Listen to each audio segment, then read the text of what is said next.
Hello, how are you? Vladimir Ribakov here from Traders Academy Club. In this video, I would like to talk of one of the hottest subjects recently in the trading community among all the traders, especially of course in the Eurozone. I'm talking about the ESMA regulations and the new limits and rules they are about to bring to our lives. And basically the idea of this video is to cover what is the ESMA regulation, since when, how things will be different from that moment and forward. We don't know until when, because regulations come and go, change pretty frequently. Who would be affected and how fears of traders. As a mentor in a Traders Academy Club, I speak a lot to the traders inside, and the fear there is pretty clear. Traders take it very personally, to very personal places, without really understanding the big picture. So I would want to discuss about it here and explain the advantages and disadvantages. And of course, like anyone else, there are advantages and disadvantages. And I would like to talk about this fear of traders. So let's start. So what is the ESMA regulation? Now it's going to be long in text, so please listen carefully, or just skip to the interesting part. It's up to you. And by the way, there will be some names here, so I hope I will pronounce it correctly. If not, you will have to forgive me for these mistakes, because English is not my first language, so I'll try my best not to do these mistakes. If I do, no, it's not personal. Okay, so ESMA is the European Securities and Markets Authority, which, according to their website, is an independent authority with jurisdiction within the Eurozone, with the mission to ensure the stability of the European financial system. This includes protecting investors mainly, which is relative, of course, to our conversation here. The ESMA had office in Paris. It was founded in 2011 as a response to the De La Rosière, I hope I said it correctly, report that called for a decentralized network of European financial supervision. The ESMA replaced the Committee of European Securities Regulators, the CESR used to be called, a network of European Union authorities that ensured consistent supervision across the Eurozone and held an advisory role for the European Commission. This function of investor protection elaborates into assessing risk to investors and markets. The ESMA is liable to the European Parliament and reports to the Economic and Monetary Affairs Committee. It is also accountable to the European Council and European Commission. The ESMA should report their activities on a regular basis at meetings and also in a financial annual report, including things like algorithmic trading updates, MIFID, second product governance, warnings on virtual currencies, which is related to us, registering different asset classes, target markets and traveling venues, trade reporting and reference databases, forex leverage, and this is the main part here, restrictions and margin rules, and regulations on spread betting, CFDs, and the ETFs. As per the details based on their website, the Board of Supervisors must make all policy decisions and approve ESMA regulations. The board consists of the European Commission observers, the heads of 28 national authorities, delegations from Iceland, Liechtenstein, and Norway. It should have a representative from each of the European Banking Authority, the European Insurance and Occupational Pensions Authority, and the European Systemic Risk Board. A management board powered by the chair of ESMA nominees from national supervisory authorities and commission representatives to check if the regulatory agency meets its responsibilities. The ESMA is well known for its participation in the debt crisis, but it is now taking on an international role in regulating markets. Until now, the regulation has varied between various jurisdictions within the European Union, with Cyprus attracting many brokers. These guidelines also apply to the UK, well, until it leaves the euro. The primary functions of ESMA are as follows: assessing risk to financial stability, markets, and of course the investors and traders in our case. Compiling and creating an all-encompassing rulebook for European Union financial markets. Coalition of economic supervision. Direct supervision of specific entities within the financial industry. It also holds a direct supervisory role of trade repositories and ratings agencies. Both of these agencies are crucial to the European Union's market infrastructure. The main objectives of ESMA are as follows, as we discussed before, yeah? The investor protection, main thing. This is the rule number one. Well, at least that's what is the official called goal, right? The main objective. To make sure that financial consumers' needs are better served, basically. To strengthen their rights as investors, as traders, while also acknowledging their responsibilities. Orderly markets that encourage the integrity, transparency, efficiency, and proper functioning of financial markets and the robust market infrastructure. And the financial stability to strengthen the financial system so it can withstand shocks and unraveling of financial imbalances, like in previous periods in our lives, not too far away, and to encourage economical growth based on all the other restrictions. ESMA is also responsible for adopting emergency measures when a crisis emerges. It looks to enforce a range of new trading rules and regulations to enhance the functionality of securities markets. Now, since when the ESMA is has its name, let's say this way.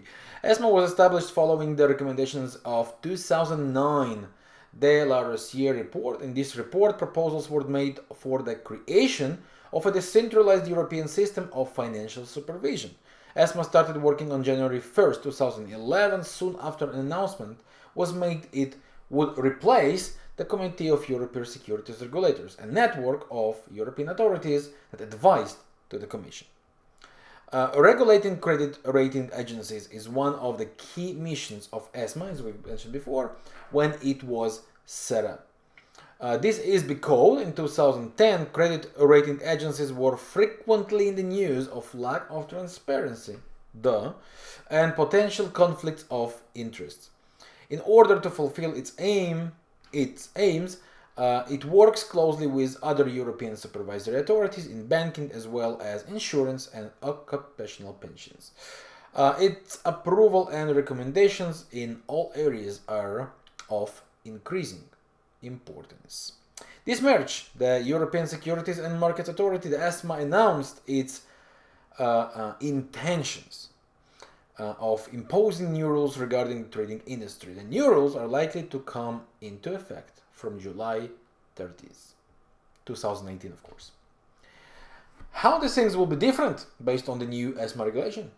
So the ESMA has published an updated version of its guidelines, which includes imposing ban on binary options and bonuses, limits on leverage for various assets, require transparency and negative balance protection measures from brokers, and more.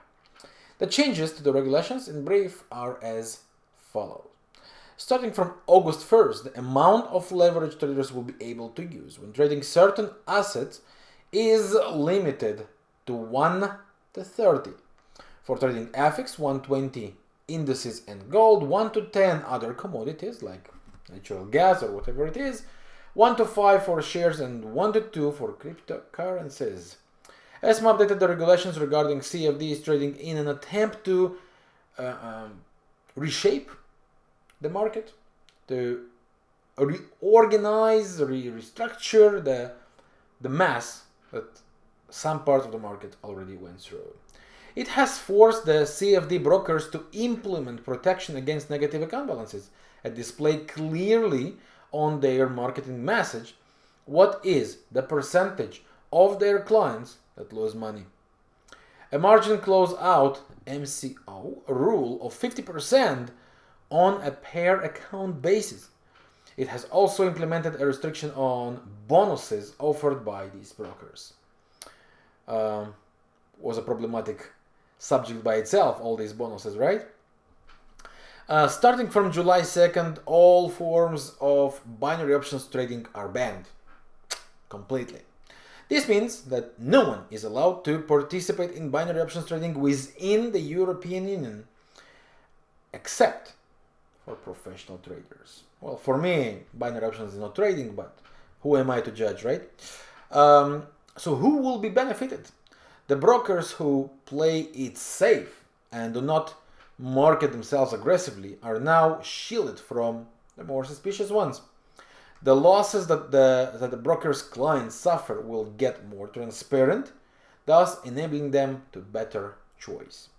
The following areas and stakeholders are the ones who will benefit, who will be benefited from the new ESMA regulations. The economy, the general public, securities markets regulators, of course, the financial services industry, makes sense, retail and institutional investors and consumers, we can argue here, right? Financial services providers, they will not really enjoy from that, at least not the beginning.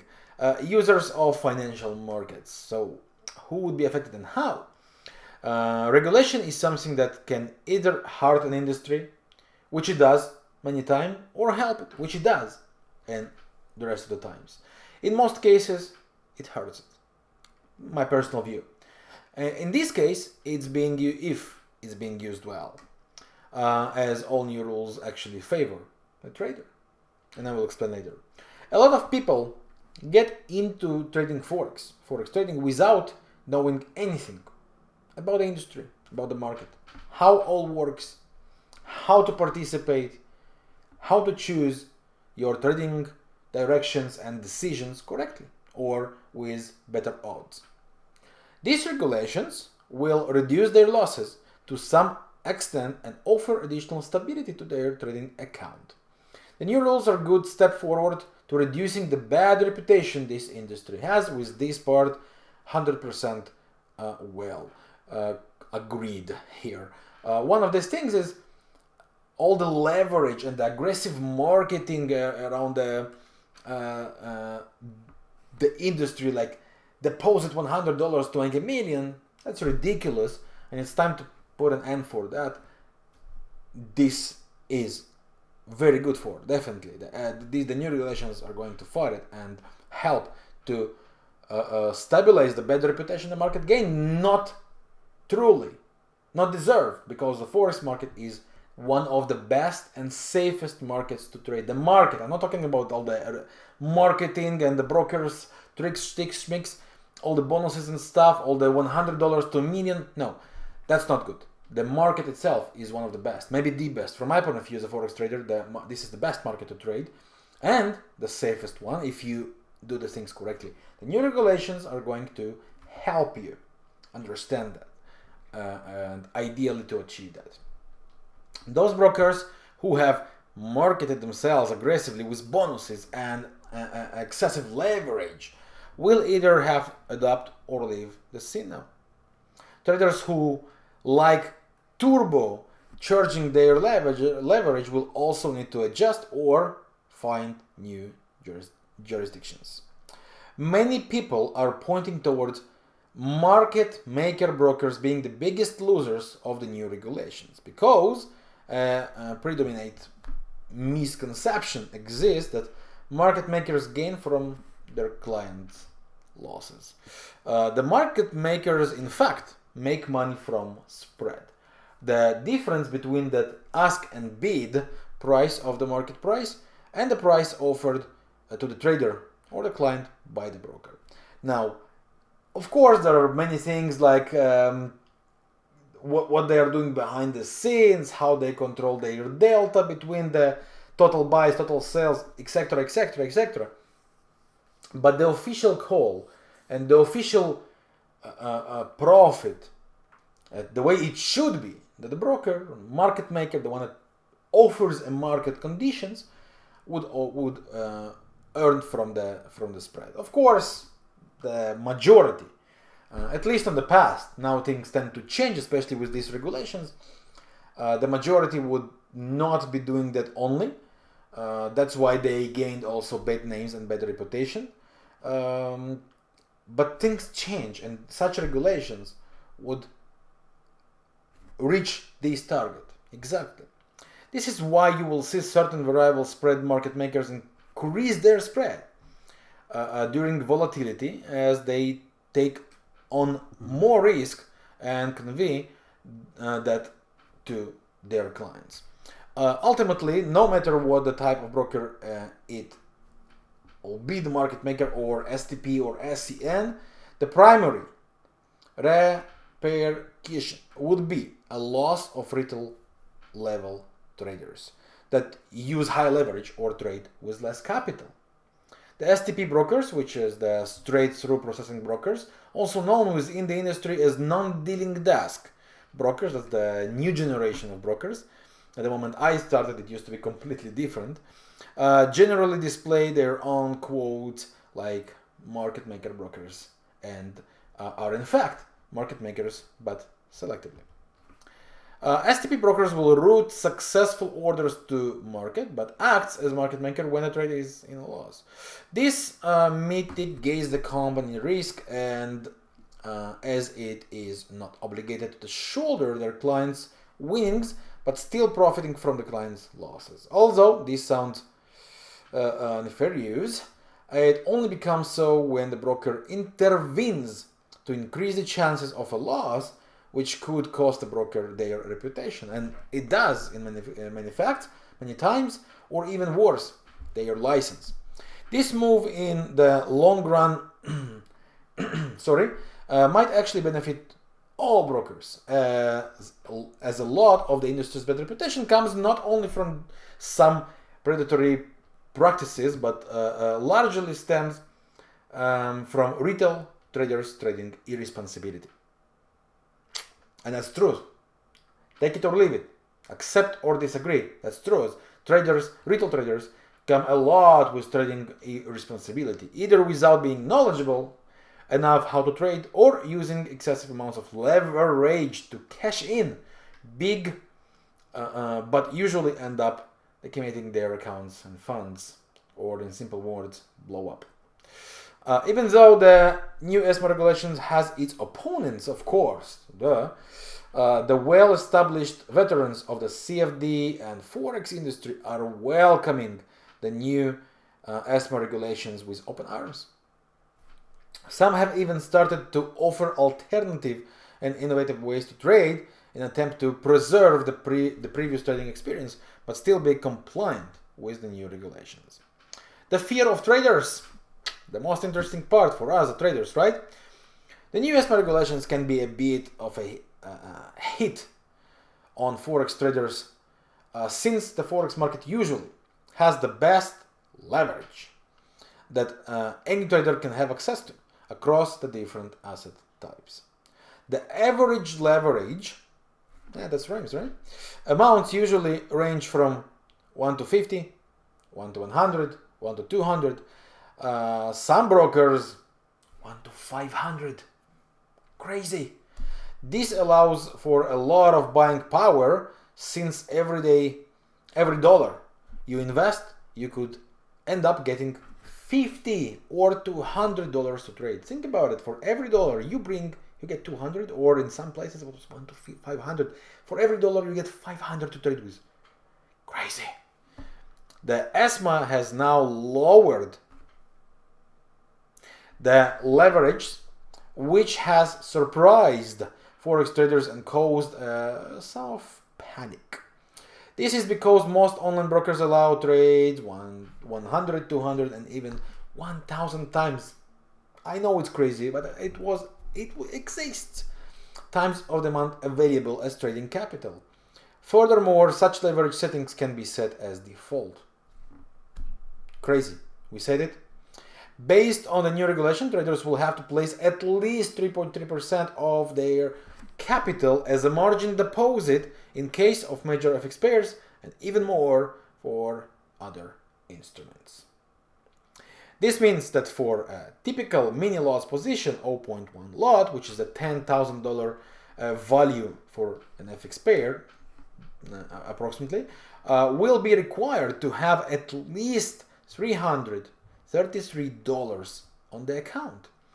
Many retail traders are worrying about the situation and about the transition, and restricting the leverage will force the trader to deposit more money in order to gain the same exposure.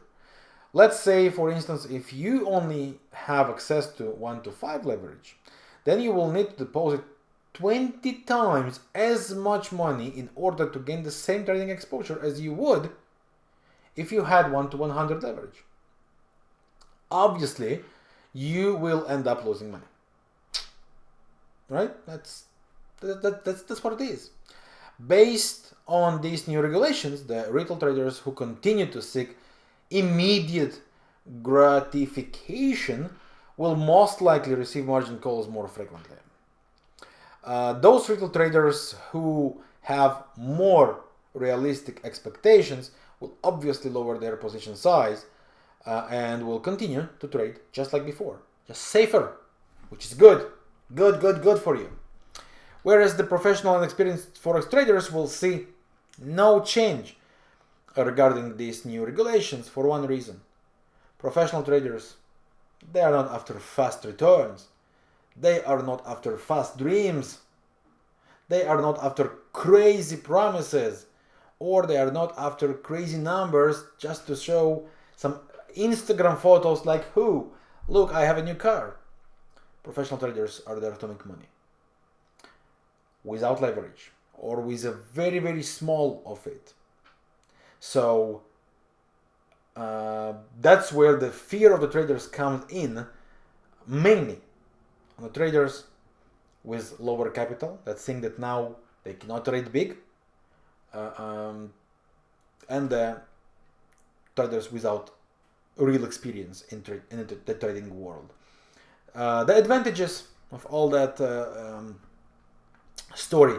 The main advantage for the trader, is the ESMA proposed measures that will effectively mean that you can no longer lose more than you deposit. Something that went crazy in the 2015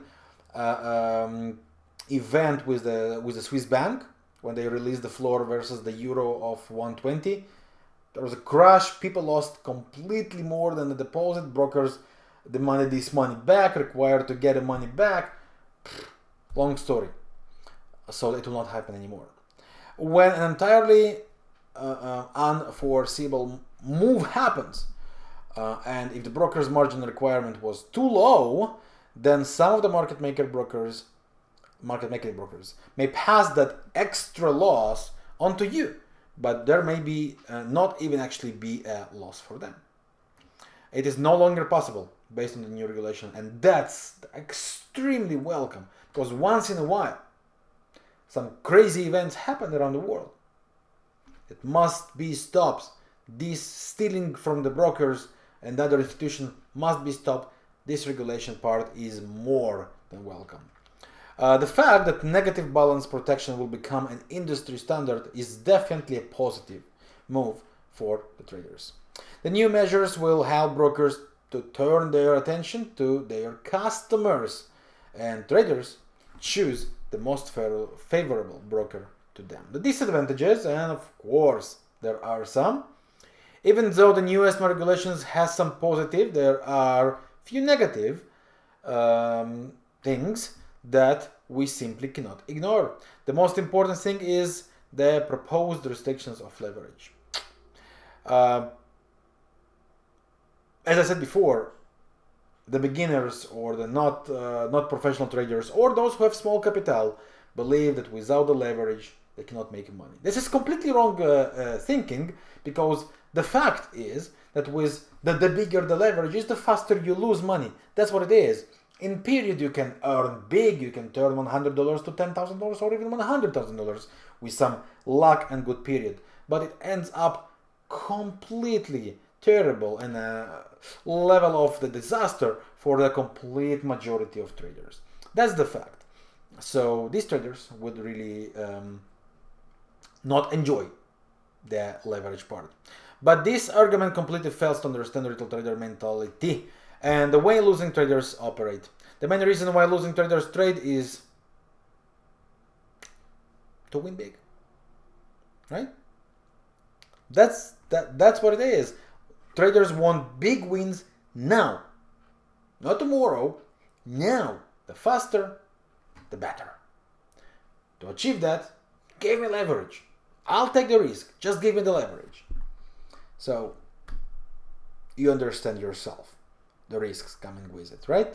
Restricting the leverage will make them deposit more money, which might be at the end of the road. If you don't have more money, you will take lower risk, right? Limiting the leverage of traders will not help them to avoid losses, unfortunately. And this is something you can run away from. Less leverage, more money, as we mentioned before. Trade more frequently, right? To achieve the same numbers they were dreaming about before. You cannot take away the option from the person to lose everything he has. They will always find a way for it, somehow, to make it happen. What you can do is to slow it down, and that's the idea of the regulation.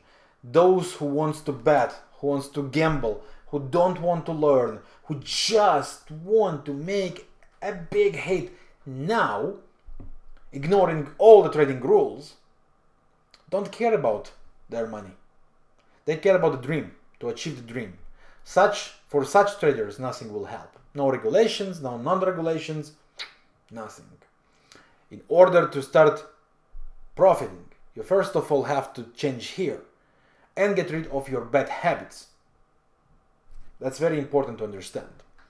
And of course, you can agree or disagree with me, but this is the main reason why the multi-aggressive traders keep losing, complaining, and that affects the bad reputation of the market. That's where it comes from. These exactly things. Even if they lose money slowly and they have to deposit 10 to 20 times more, if by chance they blow up the trading account, they will lose more money. Slower, but lose more money. The conclusion: the Forex market will definitely have a significant impact based on the new ESMA regulations, even though the new rules are rather strict. Unless you were over trading or using excessive amounts of leverage, they should not impact your trading habits. Fact. The traders and the brokers will have to adapt themselves, no other choice, to these new regulations. But on the positive note, after the initial pains, like everything at the beginning, there is a good chance that the industry might grow and become stronger, and the reputation, the negative reputation, would slowly start to disappear, and traders will actually start to see better chances of making money. Keep in mind that this isn't the end of the world, very important, and we may get potential benefits from this as well. And let's be honest, who doesn't want to see a more fair marketplace? I do. All my colleagues do. I believe you do as well. At the end, all we can really do is hope to see bright future. where we get to see the industry evolving to the next level. So, traders, all those who have small capital and start to afraid of that, listen to Uncle Vlad. I started very small and I was growing.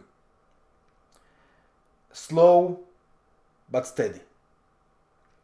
In trading, there are two options. Slow but grow, or fast and blow. You choose the one you go with.